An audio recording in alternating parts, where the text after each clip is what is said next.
우리 다 같이 일어나셔서 하나님 말씀 받도록 하겠습니다. 로마서 12장 1절에서 2절 말씀입니다. 신약 성경 256면에 있습니다. 신약 성경 256면에 있는 로마서 12장 1절과 2절 말씀입니다. 다 찾으신 줄 알고 우리 한 목소리로 함께 읽겠습니다. 시작.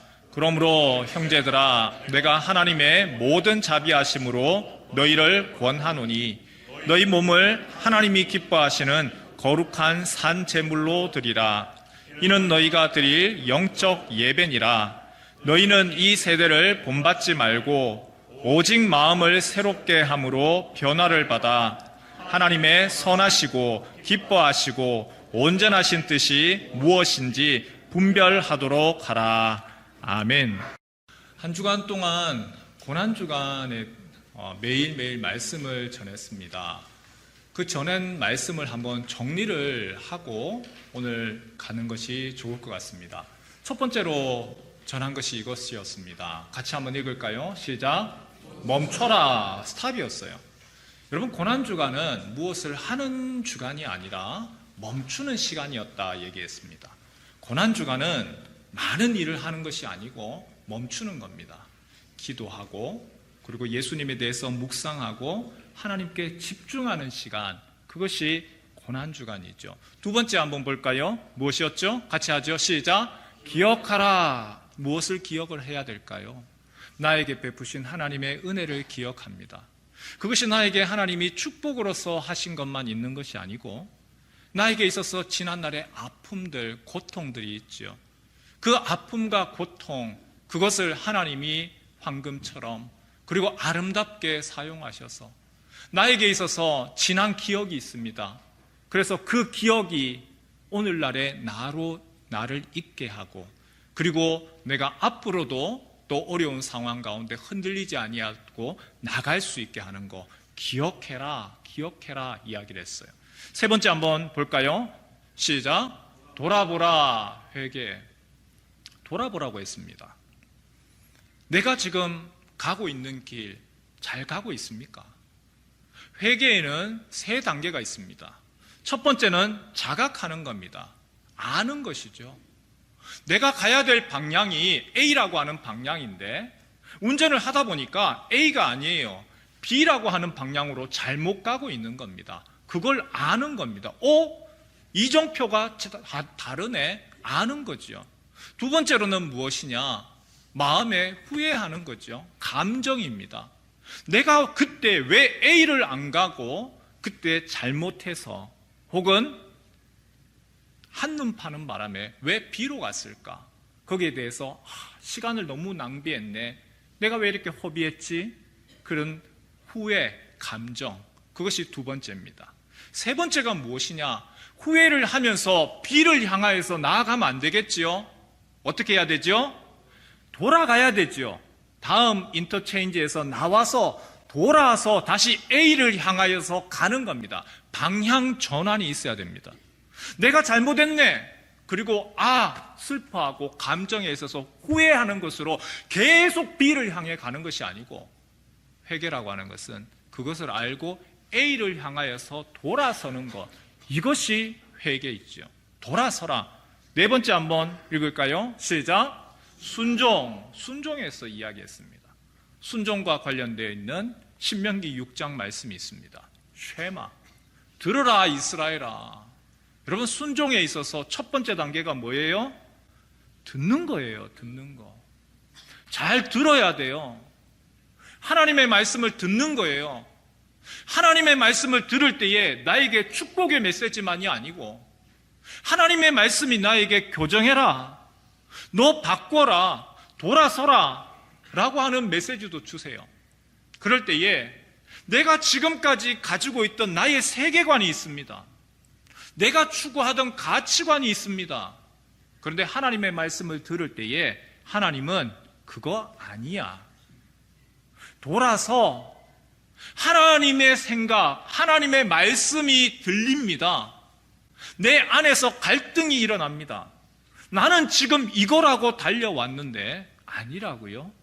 하나님의 말씀을 내가 무시하고 내가 생각하던 방향, 가치관으로 갈 거냐, 아니면 내가 지금까지 추구해 왔는데 이게 아니라고요? 그러면 하나님의 가치관으로 내가 바꿀 것이냐, 그 결정하는 거. 그래서 그 앞에서 듣고 따라가겠습니다. 내 가치관이 아니고 하나님의 가치관으로 따라가겠습니다. 이것이 순종입니다.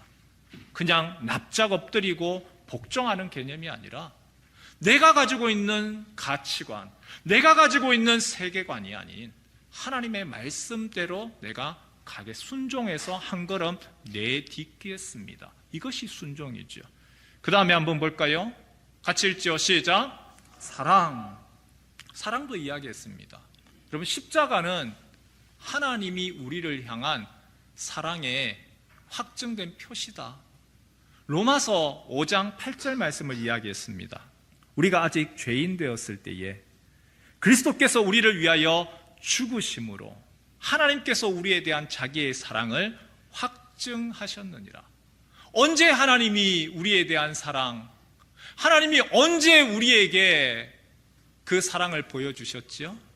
우리가 사랑받을 자격이 있을 때가 아니고, 우리가 완전히 변화되어서 새 사람 되었을 때도 아니고, 우리가 죄로부터 떠나서 이제는 거룩한 하나님의 자녀 되었으니까 이야 이제는 괜찮죠, 이때도 아니고, 죄인 되었을 그때에 하나님이 내가 너희를 사랑한다, 그의 아들을 보내셔서 그의 아들을 십자가에서 어린 양처럼 죽이시면서 그 피로 우리를 깨끗게 하신 것. 그래서 십자가가 무엇이냐? 죄인을 향한 형벌, 저주의 상징이지만 우리에게는 하나님이 우리를 사랑한다라고 하는 사랑의 표현이고, 그리고 이정표다 말씀을 드렸습니다. 그래서 그 사랑받은 사람으로서 이제 우리가 무엇을 해야 될까요? 하나님의 사랑을 받았습니다. 이제 너희도 그 사랑, 너희도 이제 해라. 그 사랑 받아서 너희도 그 사랑 흘려보내라. 흘려보내는 사랑 이야기했지요. 6번째 같이 한번 읽을까요? 6번째입니다. 시작. 소망. 우리가 성금요일에 이 말씀을 드렸어요. 십자가, 죽음입니다. 그러나 십자가의 죽음 딱 다다랐습니다. 예수님 십자가에서 죽으셨습니다. 엘리 엘리 라마 사박다니, 나의 하나님 나의 하나님 어찌하여 나를 버리십니까? 다 이루었다. 그리고 예수님 십자가에서 죽으셨습니다. 그리고 아무런 일도 일어나지 않았습니다. 침묵, 조용한 토요일 아침, 아무 일도 일어나지 않는 것 같았습니다. 이게 도대체 뭡니까? 그러나 우리 주님께서, 하나님께서는 십자가가 끝이 아니다, 새로운 소망, 죽음 너머에서의 소망, 예수님이 약속하신 것처럼 너희가 성전을 헐라 내가 3일 만에 다시 세우리라. 그 소망은 무엇이냐 하면 끝이 아니라 새로운 출발에서의 문입니다. 기독교의 장례가 다른 것이 있지요. 다른 장례에 많이 가셨을 겁니다.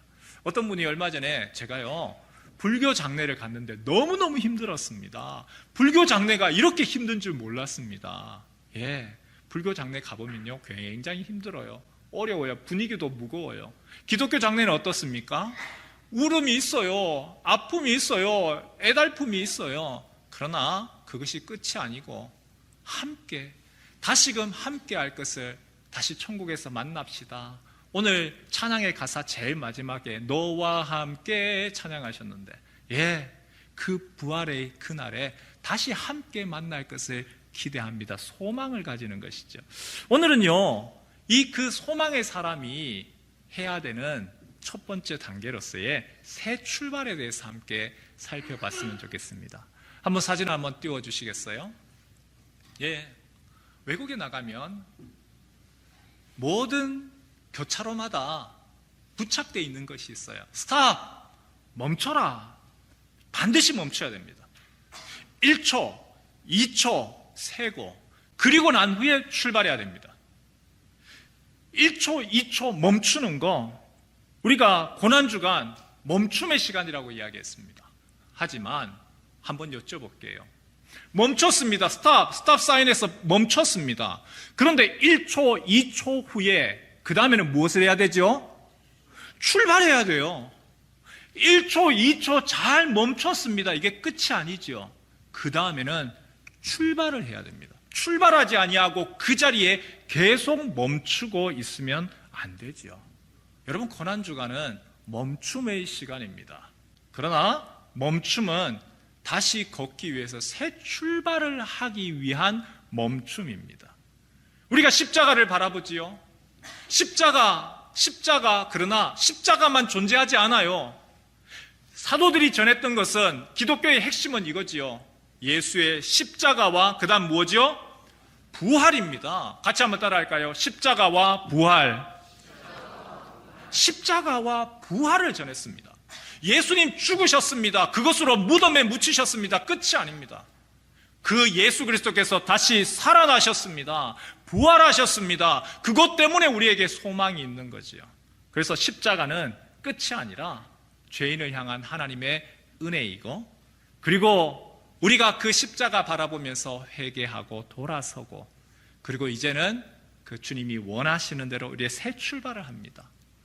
십자가가 죄인을 위한 형벌, 저주 상징이었지만, 이제는 우리에게 십자가가 우리의 죄는 죽었다. 내가 그리스도와 함께 십자가에 못 박혔다. 나도 죽었다. 그리고 내가 이제 그리스도와 함께 다시 살아났다. 이제 새 출발이 필요한 거지요. 그래서 십자가를 묵상할 때에 우리는 십자가로 끝나지 않습니다. 십자가를 넘어서서 우리 주님이 살아나셨습니다. 부활하셨습니다. 하나님 나라의 길을 열어주셨습니다. 예수님이 자신의 몸을 찢기시면서 휘장 하나님께로 나아갈 수 있도록 지성소의 길을 열어주셨습니다. 오늘 사도 바울이 그 얘기합니다. 12장 1절 바로 첫 단어, 그러므로 그 하나님이 우리를 위하여서 일을 하셨습니다. 그러므로 이제는 새롭게 합니다. 여러분, 그러므로라고 하는 단어를 언제 사용을 하지요? 모든 이야기를 마치고 이제 정리합니다. 정리해서 결론적으로 그러므로라고 하는 단어를 쓰지요. 그런데 이 바울이 이야기하는 그러므로는 단순하게 정리의 단어 접속사가 아니라 새로운 출발을 위한 그러한 새로운 문을 열어 젖히는 겁니다. 바울이 로마서 한 부분에서 이전에 구원론 이야기할 때 얘기를 했습니다. 우리는 어떤 존재입니까? 우리는 죄와 사망에서 비참한 존재였습니다. 그러나 여러분 아십시오. 그렇지만 하나님이 여러분을 예수 그리스도로 말미암아 여러분을 구원하셨습니다. 여러분은 어떤 존재입니까? 심판 가운데 있는 존재였습니다. 그러나 하나님이 이제 여러분들을 심판이 아니라 하나님의 크신 자비로 여러분을 다시금 일으켜 세우셨습니다. 우리는 이전에는 십자가만 바라보았습니다. 하지만 하나님이 그의 아들을 부활의 첫 열매 되게 하셨습니다. 그래서 우리는 어떤 존재인가요? 우리는 새로운 존재입니다. 더 이상 절망 가운데 있지 마세요. 더 이상 비참 가운데 있지 마세요. 하나님이 여러분과 함께 하십니다. 성령께서 도우십니다. 그래서 그 주님과 함께 일어나십시오. 그러므로 새롭게 나아가십시오. 그러므로가 그런 의미가 있는 것이죠. 다르게 사십시오. 그러므로 새로워지십시오. 십자가와 부활의 은혜를 경험했으니까 그러므로 이제는 변화된 한 걸음을 내디드십시오. 쇼생크 탈출이라고 하는 영화 보셨습니까? 예전 영화인데요. 요즘에도 한 번씩 케이블 TV에서 나와요. 그런데 이 영화 한번 사진을 한번 띄워주실래요? 이 장면 기억나세요? 이 장면이 뭐냐 하면 뒤에 있는 분이 쇼생크라고 하는 교도소에서 50년 동안 복역을 했던 브룩스 헨린이라는 사람입니다. 젊은 나이에 들어왔어요. 그리고 교도소에서 50년을 있었습니다. 이 교도소가 자신의 전부입니다. 그리고 그 교도소에서 자기는 하라는 대로 감옥 생활을 하면서 죄인으로서 그 교도소에 50년 동안 완전히 길들여졌습니다. 그런 브룩스 헨린에게 교도소장의 이름으로 가석방, 당신은 이제 나가세요, 사회로 나가세요, 그 가석방 명령이 떨어졌습니다. 반가울까요? 반가운 게 아니에요. 겁이 나요. 두려워요. 나에게 있어서 교도소 조그만 요 공간이지만 내가 50년 동안 살면서 내가 길들여졌습니다. 그리고 그렇게 나는 비참한 생활이라 하지만 나는 그게 이제는 익숙하고 편합니다. 그런 나에게 이 교도소 정든 곳을 나가라고 하다니 반갑지가 않지요. 그래서 한번 저런 행패를 부렸습니다. 하지만 본인이 교도소를 떠나기 싫다고 있을 수가 없잖아요. 사회로 나왔습니다. 하지만 그게 반갑지 않지요. 이 사람은 이제는 노쇠합니다. 오랜 감옥 생활에 길들여졌습니다. 50년이라고 하는 세월은 사회가 완전히 바뀌어지는 그런 상황입니다. 늙은 살인범, 전과자에 불과합니다. 누가 그에게 일자리를 주고 그에게 마음 편히 이야기할 상대도 없습니다. 너무 외롭지요? 혼자 있는 외로움.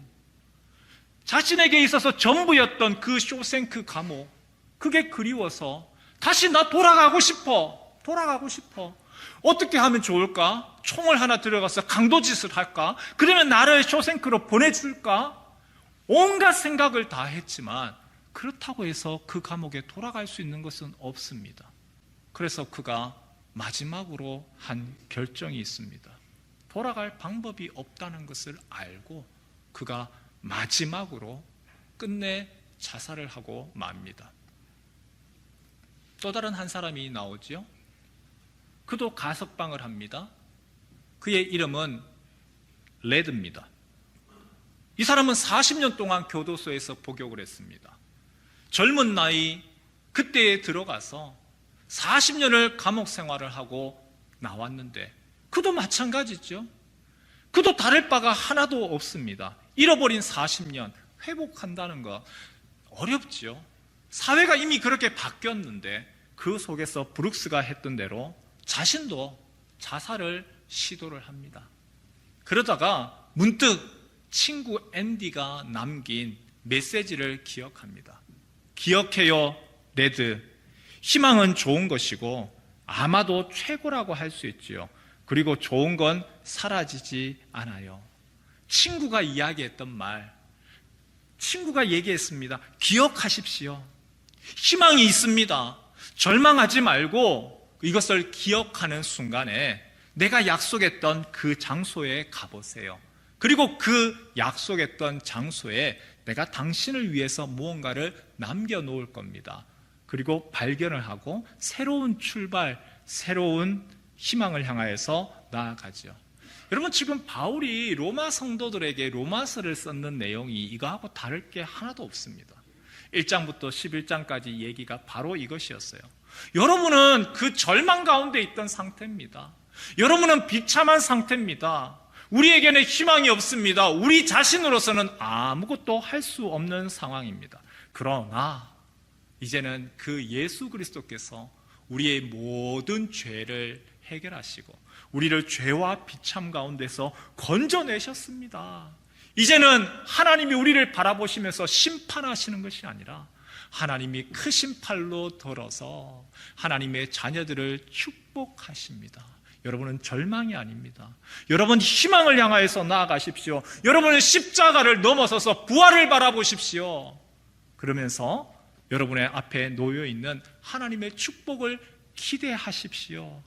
그러므로 여러분, 그러므로 이 단어가 나오기까지 그러므로 이제는 절망하지 마시고 새 출발, 새 방향으로 나아가십시오. 우리 12장 1절 말씀 같이 한번 읽을까요? 다시 한번 읽지요. 12장 1절입니다. 시작. 그러므로 형제들아, 너희 몸을 하나님이 기뻐하시는 거룩한 산 제물로 드리라. 이는 너희가 드릴 영적 예배니라. 여러분의 변화된 삶을 통하여서 하나님께 드리는 영적 예배를 하십시오. 하나님께 기쁨의 산 제사를 드리십시오. 여러분은 더 이상 우상에게 예배하는 존재가 아닙니다. 여러분은 더 이상 예배당에 갇혀서 이 안에서만 있는 존재가 아닙니다. 여러분은 여러분의 몸을 들여서 삶 전체를 통하여서, 교회에서만이 아니고요, 여러분의 학교에서, 여러분의 직장에서, 일터에서, 여러분의 삶을 통하여서 하나님이 기뻐하시는 예배를 드리는 예배자가 되십시오. 한마디로 얘기하면 다르게 사십시오. 여러분 다른 존재입니다. 여러분은 새로운 존재입니다. 새 출발하십시오. 그의 아들로 말미암아 새 출발하십시오. 2절도 한번 읽어볼까요? 2절 한번 읽겠습니다. 시작. 너희는 이 세대를 본받지 말고 오직 마음을 새롭게 함으로 변화를 받아 하나님의 선하시고 기뻐하시고 온전하신 뜻이 무엇인지 분별하도록 하라. 여러분 이제 새 출발하십시오. 그런데 이런 질문을 할 수가 있지요. 여러분 우리가 예수 믿고 난 후에 구원받고 나면 우리의 모든 것이, 내 성품, 기질, 모든 것들이 한순간에 다 바뀝니까? 완전히 새로워져서 남편이 이전에는 죽일 놈이었는데 남편이 이제는 완전히 정말 천사같이 그렇게 변합니까? 안 바뀌어요. 그러나 안 바뀌는 것이 아니라 조금씩 변합니다. 이것을 신학으로서는 성화라고 얘기하죠. 우리가 구원받았다고 해서, 우리가 예수 믿고 난 후에 하나님이 우리를, 야, 너희는 이 세상은 죄 있는 곳이니 너희는 저 하늘에 가거라, 천국 데려가지 않습니다. 우리에게 이 땅에서 여전히 살아가면서 바울이 이야기했는 것처럼 너희 몸을 하나님이 기뻐하시고 선하시고 온전하신 뜻을 분별하도록 살아가십시오. 여러분 새로운, 우리가 예수 믿고 난 후에 이 땅에서 살아가는데도 여러 가지 여전히 유혹이 있습니다. 이전에 내한테 익숙했던 방식이 있죠. 세상이 제시하는 안전한 길이 있습니다. 오늘 우리 모두가 알고 있는 편안한 방식이 있습니다. 내가 눈 한 번만 질끈 감으면 그 눈먼 돈이 내 주머니에 들어옵니다. 그런데 이제는 뭐 하라는 거예요? 너의 마음을 새롭게 해서, 마음을 새롭게 해라. 겉모습을 새롭게 하라는 얘기가 아니라 마음을 새롭게 해서 하나님의 기뻐하시고 선하시고 온전하신 뜻을, 그것을 향하여서 나아가라. 이 세상 사람들이 모두 다, 야, 이게 괜찮네, 돈 되네, 그리고는 윤리, 그리고는 도덕, 그리고는 양심, 이거 필요 없어요. 오늘날의 최고의 가치는 돈이지요. 이것을 향해서 달려간다 할지라도 너희는 그러지 마라. 다시금 확인해라. 진짜 하나님이 원하시나? 하나님이 기뻐하시냐? 하나님의 온전하신 뜻이 무엇인지 그거 봐라. 그걸 마음의 변화라고 이야기했습니다. 오래된 광고인데요, 굉장히 기억나는 광고입니다. 모든 사람들이 예스 할 때 노라고 말하는 것. 그 광고 혹시 기억나십니까? 사람이었지 이 모습은 아니었습니다. 그런데 방금 이야기했는 것을, 바울이 이야기했는 것을 가장 그림화시키면 이거라고 생각해요. 우리가 살아가는 편안함이 있습니다. 우리가 알고 있는 익숙함이 있습니다. 그렇게 하나님 원하시는 대로 다 살면 돈이 안 돼요. 당장에 내가 손해봐요. 그래서 그렇게 했었던 거예요. 그 그림 계속 띄워주시겠어요? 그렇게 했어요. 그런데 이제는 뭐라는 거예요? 여러분 새 출발하십시오. 새 출발하십시오.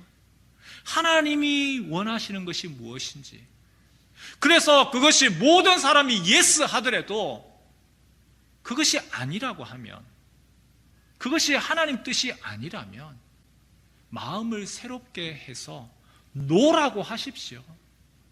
이 세대를 본받지 말고 이 시대를 쫓아가지 말고 하나님이 우리를 원하시는 그 길로 걸어가십시오. 여러분, 그리스도인으로 사는 것은 이거예요. 모든 사람들이 다 그렇다라고 하더라도 하나님이 그거 아니다 하면 노 하겠습니다. 그것이 그리스도인으로서 우리가 하나님이 우리에게 기대하는 부분입니다. 우리의 가치관의 변화를 이야기합니다. 하나님의 기뻐하시고 선하시고 온전하신 뜻, 내 가치관이 아니고 이 시대의 가치관이 아니고 하나님이 원하시는 것이 아니라면 내가 멈추겠습니다. 그리고 그 길 걸어갈 때에 하나님이 혼자 두시지 않습니다. 성령께서 함께 하시고 비록 그 길이 힘들고 어렵더라도 성령께서 도와주십니다. 여러분, 부활의 삶은 이런 것을 이야기하죠. 나는 그리스도와 함께 죽었습니다. 그리고 이제는 내가 그리스도와 함께 새롭게 살아나서 새 출발합니다. 우리 갈라디아서 2장 20절 말씀 같이 한번 읽어볼까요? 함께 읽겠습니다. 시작. 그리스도와 함께 십자가에 못 박혔나니 그런즉 이제는 내가 사는 것이 아니요 오직 내 안에 그리스도께서 사시는 것이라. 이제 내가 육체 가운데 사는 것은 나를 사랑하사 나를 위하여 자기 자신을 버리신 하나님의 아들을 믿는 믿음 안에서 사는 것이라. 딱 이 그림은 기억해 주셨으면 좋겠습니다. 하나님이 우리에게 너희는 다르다. 뭐가 다른데요? 모든 사람들이 예스라고 할지라도 하나님이 그 가운데서 아니라고 하면 노 할 수 있는 것. 여러분, 그렇게 하는 것이 어렵죠. 그런데 나는 죽었습니다.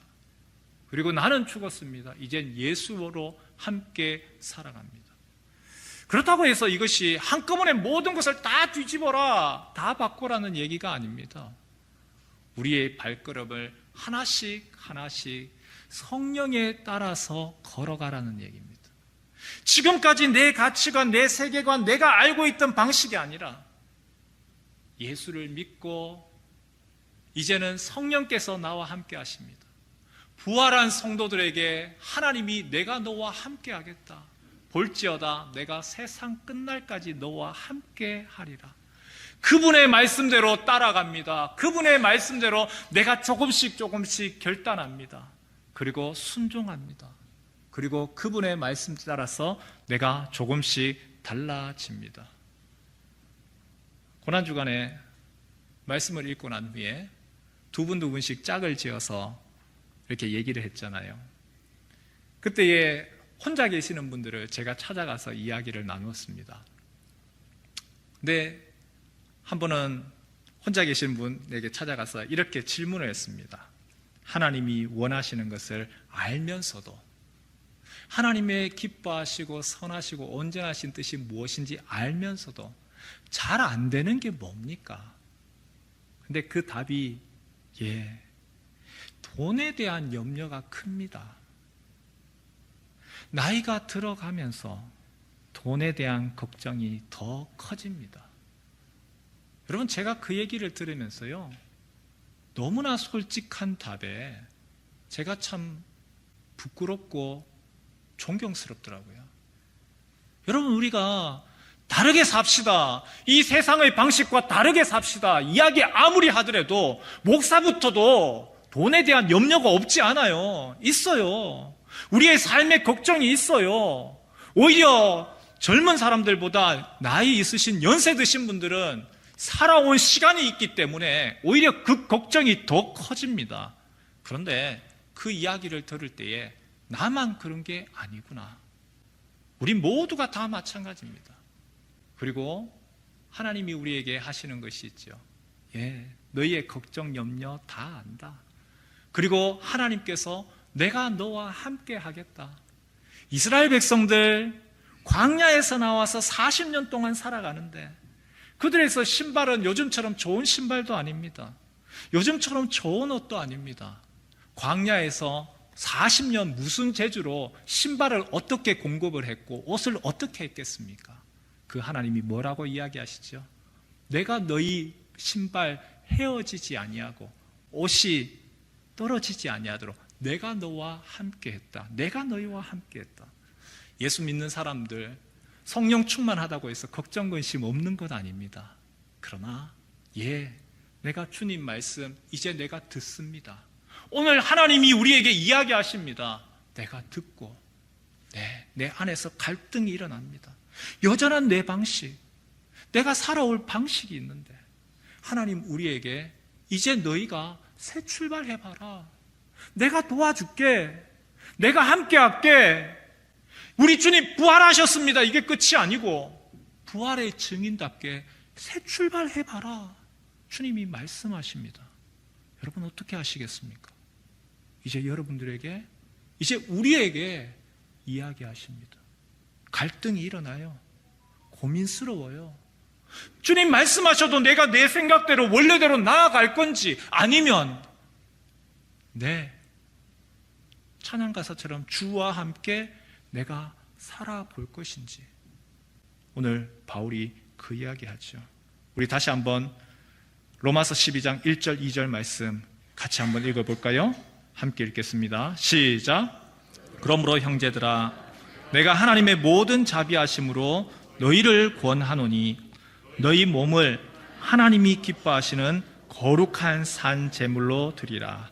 이는 너희가 드릴 영적 예배니라. 너희는 이 세대를 본받지 말고 오직 마음을 새롭게 함으로 변화를 받아 하나님의 선하시고 기뻐하시고 온전한 뜻이 무엇인지 분별하도록 하라. 아멘. 새 출발, 새 걸음하는 성도 되시길 축원합니다. 느리더라도 홀로가 아니고 하나님이 함께 하십니다. 그 방향 향하여서 나아갈 때 기적은 그때 경험하는 겁니다. 편안한 삶의 기적은 일어나지 않습니다. 내 해결할 수 없는 문제 가운데 하나님이 찾아오셔서 해결해 주십니다. 그때에 하나님 살아서 역사하시네. 그냥 설교의 이야기가 아니었네. 성경 얘기로서 아니었네. 내 삶 가운데 하나님이 살아계시네. 그것을 경험합니다. 그 길 걸어가고 성령 하나님이 함께 하시는 그 놀라운 은혜의 주인공 되시길 주님의 이름으로 축원합니다.